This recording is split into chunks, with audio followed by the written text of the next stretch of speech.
My dear brothers and sisters in Jesus Christ, as we gather around the mortal remains of Brother Macarius, the first thought that goes into our minds is to give thanks to God the Father who created him and gave him as a gift to his family, to the Franciscan congregation and the church at large.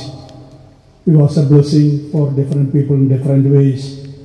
His community members might say that he was an exemplary religious. The congregation may say he has done much in order to make the congregation grow. And the church at large may say he was a good religious who was in tune with the rest of the church in order to take forward the mission of the church in evangelization and missionary work. We thank him, we pray for him, and we ask God that he may keep him in his right hand and he enjoys the company of the angels and saints. Christian faith is very consoling.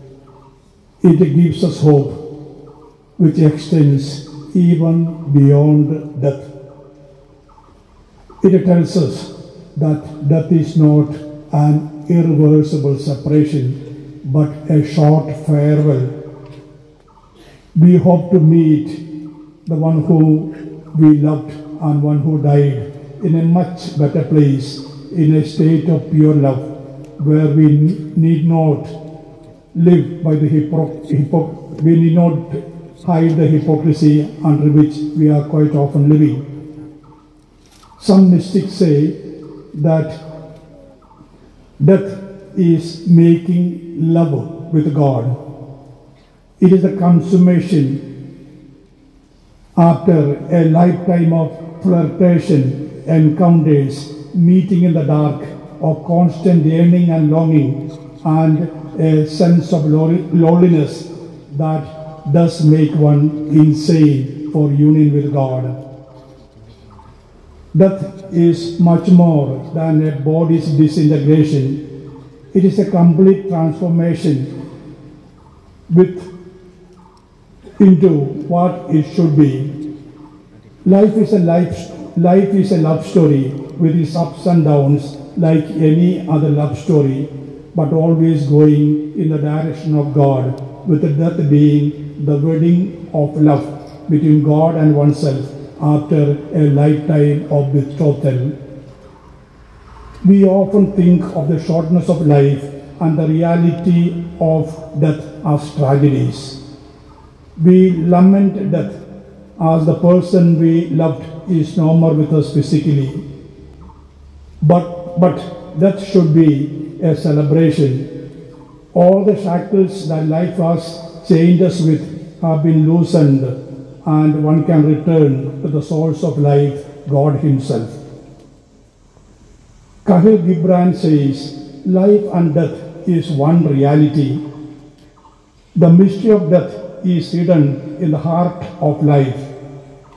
In one way, death is a gift of God to each one of us, to a new way of life, life eternal with God. In one way, death is a gift for which we all long, although not externally. Death is like a cocoon that has broken out of its silken shell to be a beautiful butterfly, or a chick that emerges from the shell to a land of light and warmth. St. Paul told the Corinthians that he would rather rid himself of his body so that he can be in heaven. At the same time, he affirms his ultimate desire is to please God, which means he may have to be in his body.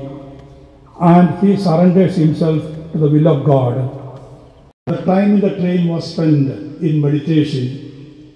There was a chapel near the vicinity of his office, and he began to spend some time in the afternoon in that chapel. When his daughters were settled, he had more time and started spending his time in prison ministry and teaching people how to meditate. He lived what the psalmist had said.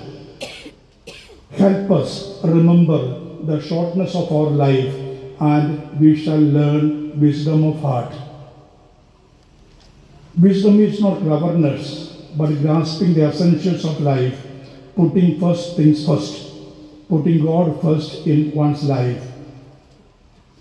There was an old Sufi saint who used to sell dolls and make a living. Some gave him counterfeit coins and currencies. Some did not pay him at all. Others promised to pay him later, but did not. But he did not complain, but accepted everything, as at the end of the day, he had just enough to live on. When the time for his own death drew near, he raised his eyes to God and said, Lord, I often received counterfeit coins, but I never judged them. I believed that they did it out of ignorance. I am such a coin. Please accept me. There was a voice from heaven. How can I condemn you, you who never condemned anybody else?